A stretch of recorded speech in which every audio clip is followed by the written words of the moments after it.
মেয়েদের জীবনটা অনেক দুঃখের। মেয়েদের নিয়ে না কোনো স্বপ্ন রচনা করা যায় না, অন্তত মেয়ে সন্তানকে নিয়ে না। কেননা মেয়েরা আসলে তার জীবনের কোনো কুল কখনোই ঠিক রাখতে পারে না।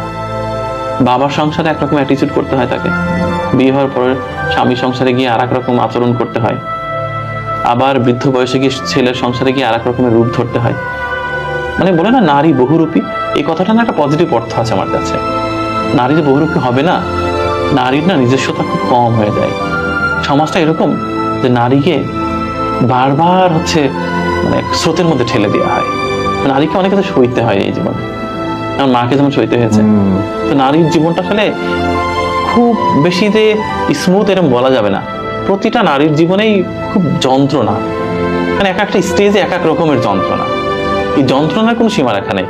আমার তো মনে হয় প্রত্যেকটি নারী আসলে যন্ত্রণার মানে একেবারে বিশাল বড় একটা গোডাউন তৈরি করে রেখেছে হৃদয়ের ভিতরে। খুলে দিলে পৃথিবী প্লাবন হয়ে যাবে।